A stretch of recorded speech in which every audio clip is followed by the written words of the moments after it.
Alright guys, TacticalRab back again today. I hope you're all doing well and enjoying your day so far, with the CDL finally responding to the challenges drama of the last couple of weeks, albeit not actually much of a response. Everyone's been trying to figure out who are the free agents going into this off-season. A list has been put together on which players can just walk away from their organisation if they want to at the end of this season. Some big names on this list as well that might well team up and shake up this off-season. Very much intrigued to your thoughts in the comment section below. Hit the like button if you enjoy. Subscribe if you're new as always. I greatly appreciate it. Really up to the channel. Thanks very much indeed for doing that one. Let's dive straight into things with this kind of World Challenges, last chance qualifier, World Championship type stuff that's going on. Firstly, classic challenges in a way. These were the teams for the NALCQ as of a couple of days ago, because yes, only 8 teams allowed to play in this one. There were some rumours going around that the CDL was the only thing they were going to change about the format here, was they were going to make it 32 teams playing in the online LCQ. One of these goes to the World Championship only. Doug's team, of course, is here. Apparently the CDL are basically not changing anything. We'll see that in a second. But yeah, Gunsy, his team right here, Mock, Big, Radial and Gunsy, pretty sure he got dropped right before the roster lock, so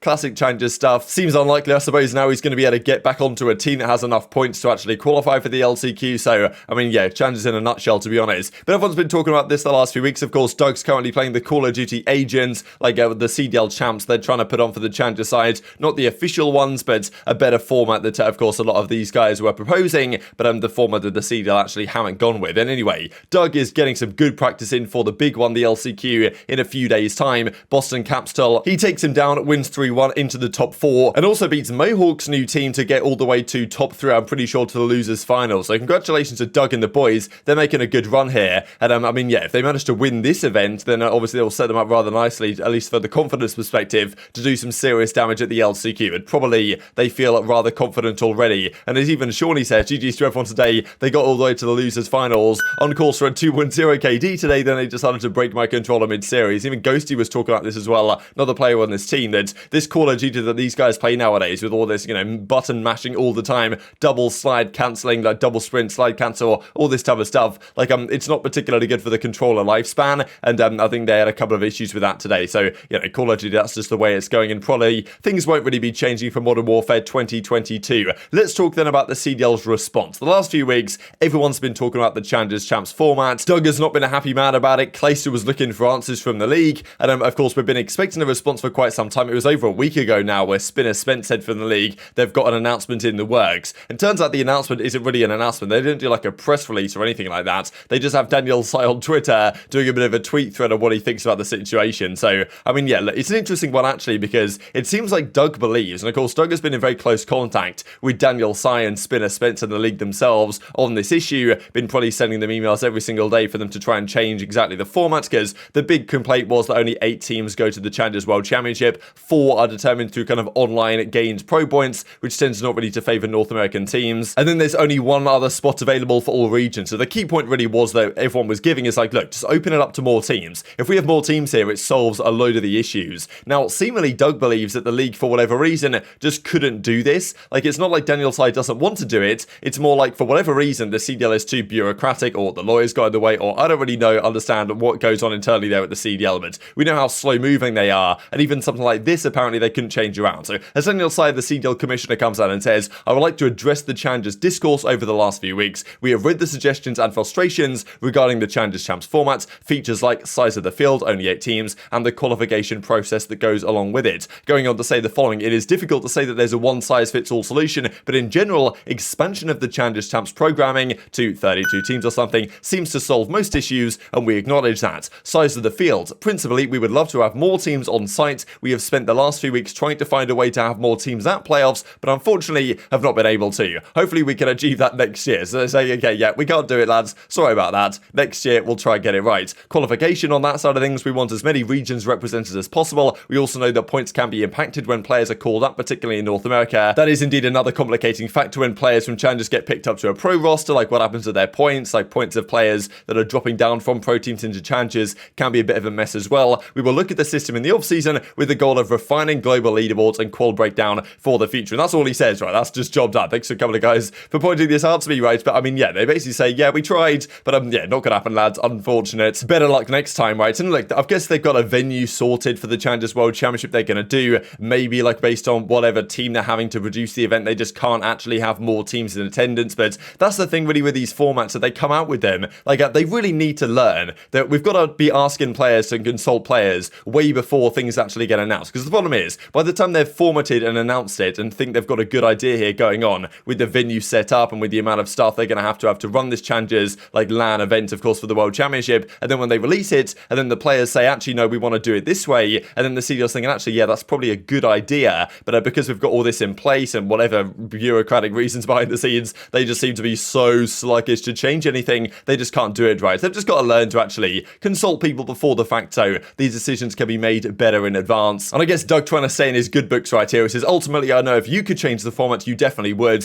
Thanks for this, let's be better next year, right? So look, Doug still finds himself in a position where he can win the LCQ and qualify for champs, but it's difficult for players that would kind of be on the cusp of doing that, and they're basically not changing anything at all. So not exactly surprised, but it's funny that they've spent like 2 or 3 weeks talking about all this drama behind the scenes and the frustrations, and then they just say, yeah, we're not changing anything at all. Hopefully next year's going to be better. If Daniel's still in this role, and even as Alex Rubin says, kind of GM over at the Guard or for Los Angeles Guerrillas, I feel for Challengers players, tough to want to grind through the pit when support is consistently being reduced. They acknowledged the issue, agreed with the solutions, and then said, yeah, we're not going to do it though. The league must invest for the long term if we are to succeed, right? So quite some strong statements really from a GM of Los Angeles Guerrillas effectively. And I even wanted to mention this from GoldenEye because he of course was in Call of Duty back in the day. He's talking right here about the Valorant partnered league, which is not exactly franchising, but effectively Valorant and the VCC are doing a similar thing to what's happened in League of Legends and Call of Duty and Overwatch the last few years as well. And there's been a big frustration really about what Riot are doing to the tier 2 scene, not really giving any insight onto what it's going to be, and effectively the Challengers amateur ecosystem in Valorant, and therefore a lot of organizations are pulling out and pulling the plug, and it doesn't seem like that tier 2 community is getting much support. As GoldenEye says, esports doesn't work when it's built from the top down. Grassroots are key, which of course he has experience looking at what's happened in the CDL and also certainly in the Overwatch League as well, and seeing that what Activision's done really by trying to build esports from the top down is just not the way to go at all, and hopefully they can learn that lesson in the CDL sooner rather than later. But certainly the Challengers ecosystem is in a much worse state now than it was before the CDL era came into effect. Let's talk then about some of these free agents, because there's everyone's been trying to put together a list. Benjay and Asim certainly done a good job of this, putting together which players are free agents, which players we're not sure about, and which players are effectively it's a team option, whether they extend them going into next season. There's not an incredible number of free agents here, but there are certainly enough to create a spicy off-season. So effectively, just to explain this before we look at things in detail, the team option means that these players are on a 1+1-esque contract where the team has the choice as to whether they extend that contract for an additional year. Now look, even if Paris, for example, decide to extend Temp because he is still on a 1+1 and they will be able to re-sign him, basically because what Paris did last year is they released their entire roster, then they re-signed them again for Vanguard, basically to save them paying money in the off-season, which is just incredible business tactics there from Paris Legion. What it does mean again though is that they can actually extend Temp if they want to for another year. But even if they do, another team could come through and say, look, we're going to buy him out of his contract. They could come to an arrangement. So just because the team option is there and they might want to extend him doesn't mean 100% he's staying on the team. Another organization can come into effect and do some negotiation and make something work. But if they are a free agent, that means that their 1+1 contract is at an end. They've either been there for 2 years, which is the more likely possibility, or they were signed and they continue their 1+1 from a previous season on a different team. The likes of Huke could be in that boat. We'll see that here in a second. So it's a bit of a mess, to be honest, but I mean, we do know that there are officially some free agents, and these are the free agents of note. Now, according to Arcitys, Atlanta FaZe extended everyone on their team, so they will still be there for another year. Boston Breach, of course, because they just came in this season, they will have the team option for everyone. What's going on with Vivid is somewhat unknown, just because last year he was on Dallas Empire. What happened this year when he joined Florida? Did they kind of extend that 1+1 deal? Did they make a new 1+1 deal? So we're not really sure with Vivid, but if Boston wants to keep any of these guys, they probably can. Some big free agents, though, will come out of both the Minnesota Rokkr camp and the Subliners camp. So Rokkr, 2 years now there. Standy's been there. Priestah's been there. Attach's been there as well. So these guys seemingly can just walk away if they would like to. If Priestahh wants to just dip from Minnesota, he can do that. If Attach wants to dip from Minnesota, which he probably does, he'll be able to do that as well. And then Standy also, like, well, I suppose Standy might just be looking for an SMG spot somewhere, might well stay on this team. But I think Attach is kind of the key name from that team that can just walk away. Negotiate with anyone, take up any opportunities that might come his way. And New York in a similar boat, right? So Kismet, Porlex, Crimsix, and apparently, well, all these three guys are staying there. But Hydra and Clayster, they are free agents as well. So Hydra and Clay now being there for 2 seasons, they can just go. And Clayster's been saying, like, look, he can't wait to be officially a free agent so he can talk about some of the drama that's been going on these last few months or so. But Hydra Hydra is another big name, right? Look, we don't know what's going to happen with New York. If they win champs, if they come top 3 at champs, they might want to just run it back with this team. But I feel like Hydra, given he's a free agent, would at least be considering options elsewhere. I think Hydra will be a top prospect on the free agent market. A lot of teams might be interested in Hydra to try and upgrade their lineup, and New York might well have to pay him a bag to get him to stay, because he can't just walk away if he wants to, if another opportunity is more appealing than staying with New York for another season. This is how things are going elsewhere. Mutineers, another key team in discussion, because Awakening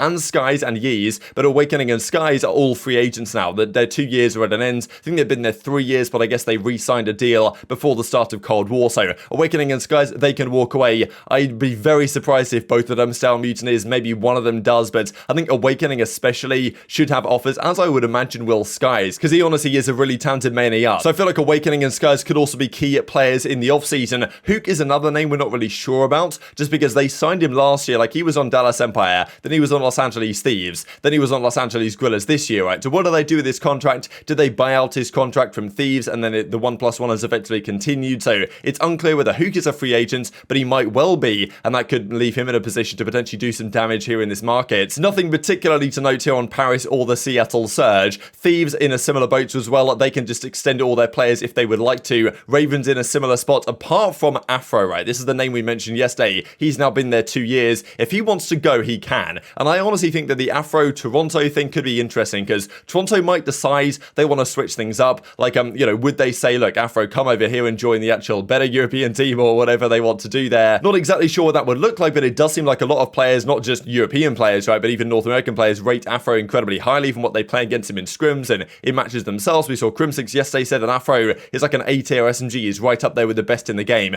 way better than the rest of his teammates. And he's a free agent, so that could shape up the offseason. Toronto as well, all of Bance, Cammy, and Inside are all free agents, so they might say, look, guys, we want you to stay and do another couple of years in this team, but they might decide, like, Cammy might be like, look, I've had enough of this, to be honest. I've had enough of the frustrations of this season. I want to go and join a different team, because Cammy might well get offers elsewhere, as might Bance and Inside, even though I imagine Bance will probably want to stick with this. But Cammy, I think, is another big name for consideration. And then pretty much the Optic guys seem to be under the team option. But General, we don't really know what's going on there. Is he going to get re-signed? That's a big question mark as well. So this is kind of breaking it all down. The free agent SMGs, Yeez, Afro, Standy, Hydra, John, and Bance. And then AR players, kind of more of them, Awakening, Skies, Attach, Priestahh, Clayster, Cammy, and Inside, right? So I think some big names, especially Hydra, Afro, Standy, even some big names here in the market. And then Awakening, Skies, Attach, Clay, like pretty much all of these ARs could probably go anywhere, to be honest. So very much intrigued your perspective on all that one in the comment section below. Just wanted to mention this really on the kind of Attach side, just because like Black Shark was wondering, because we were really wondering what really was Attach's role this year, because at times it looked like he was the main AR, at times it looked like he was the flex. He says he was the flex, which might indicate to a degree that he wants to run a flex on whatever next team he's on. Let's say he does leave Minnesota. Like, and obviously Clayster and Attach, there's been some talks about, could Clay and Attach team up again? Is that a reasonable possibility? And if Attach does see himself as a flex player, and of course Clayster being a main AR, then maybe that does like reignite the possibility of this time when Attach and Clayster team up once again, Attach will be the flex rather than one of the SMGs that he was back in the day.